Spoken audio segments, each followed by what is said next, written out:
You can't function and take a risk at 50% capacity. It is too risky to operate DGCA and expect results from it. अंतिम report जब आएगी तो स्पष्ट हो जाएगा निश्चित तौर पर। और जो आदमी मौत के बिल्कुल करीब आ चुका है तो क्या झूठ बोलेगा? जी का फॉल्ट है या फिर हनीवेल का फॉल्ट है, मैन्युफैक्चरर फॉल्ट है, क्या डिफेक्ट है?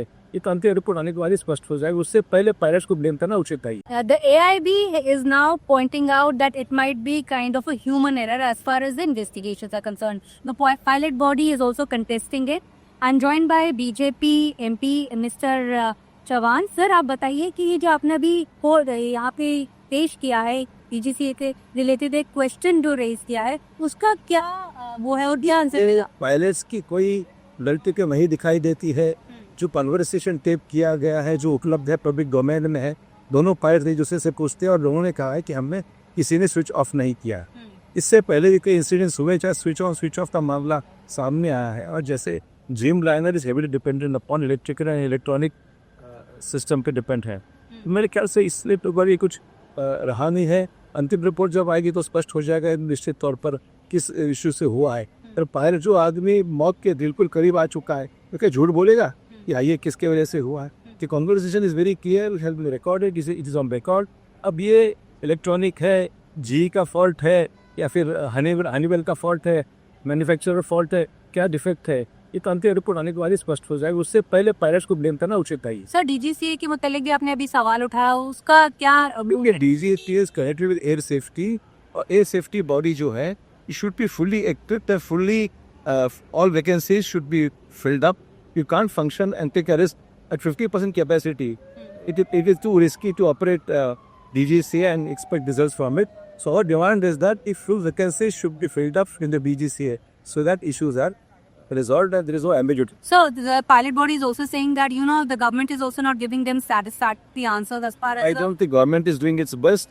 It is some time for the report to come out. Only with them can be said about this.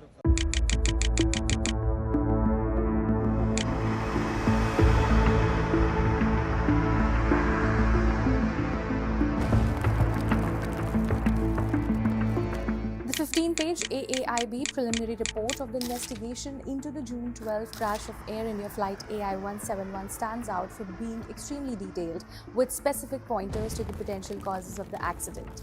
Preliminary reports are typically extremely sketchy and present bare-bone facts without typically getting into the actual causes of the accident. Here are the key pointers of the AI-171 report. The pilot flying was co-pilot Clive Kundar, while Commander Sumit Sabharwal was pilot monitoring for this flight. The report mentioned that both pilots had an adequate rest period and just before the flight both had a breathalyzer test at the airport in the morning. Aircraft maintenance checks were on schedule. It was a normal takeoff till aircraft reached an altitude of around 400 feet.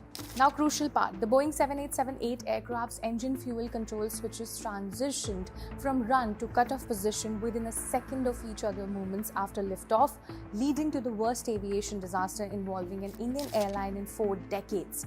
According to the initial probe report, which was released early on July 12 by the Aircraft Accident Investigation Bureau, one of the pilots can be heard on the cockpit voice recorder asking the other why he cut off the fuel, to which the other pilot responded by saying that he did not. The report does not say who said this to whom. The switches were found in the wreckage in the run position. According to airline pilots and experts, the movement of the fuel control switches, critical switches that allow and cut fuel flow to the plane's engines, have to be deliberate actions and their accidental movement is next to impossible. The switches have brackets on either side to protect them. Additionally, there is a stop lock mechanism that requires the pilots to lift the switch up before moving it from either of its two positions, run and cut off, to the other. The report did not mention whether the investigators have so far been able to ascertain if the switches were toggled by one of the pilots or not. These fuel switches are usually moved only when the aircraft is on ground to start the engines before departure and to shut them down after the aircraft reaches the gate. Movement of either of the switches during the flight would be required only in the event of corresponding engine failing or suffering enough damage that would require shutting off fuel supply to it to ensure flight safety.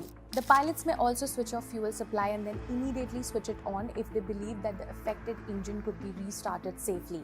That does not seem to be the case here, however. Incidentally, the preliminary report does mention that the US Federation Aviation Administration had in 2018 issued a special airworthiness information bulletin regarding the potential disengagement of the fuel control switch locking feature. This was essentially for 737 fuel switches, which are the same design as the module housing the switches on the 787s. Air India, however, did not carry out the inspection as the SAIB was merely advisory and not mandatory. According to the report, the scrutiny of maintenance records revealed that the cockpit's throttle control module, which houses the fuel control switches among others, was replaced in 2019 and 2023, but the reason for replacement was not linked to the fuel control switches. It added that no defect was reported pertaining to the fuel control switch since 2023 on the aircraft. All applicable airworthiness directives and alert service bulletins were compiled on the aircraft as well as engines, the report said.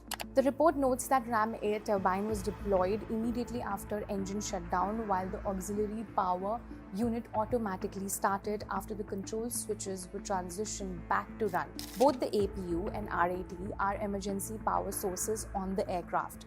The RAT is essentially a wind turbine located just behind the landing gear console that deploys into the airstream to generate power only when primary and secondary power sources fail. The APU is a smaller turbine engine typically located in the tail section of the aircraft that provides electrical and pneumatic power for various onboard systems. Their deployment signifies a complete engine shutdown or flame out. Also, at this stage of investigation, the report notes that there are no recommended actions to B7878 and or GE Gen X-1B engine operators and manufacturers. That is a clear indication that the investigators are sure that there is no issue with either the aircraft or engine. Pilot action is thereby a focus of the investigations to follow. The final report is likely to come out in about a year's time, or could be even earlier, given how detailed the initial report has been. For more updates, keep watching the Indian Express.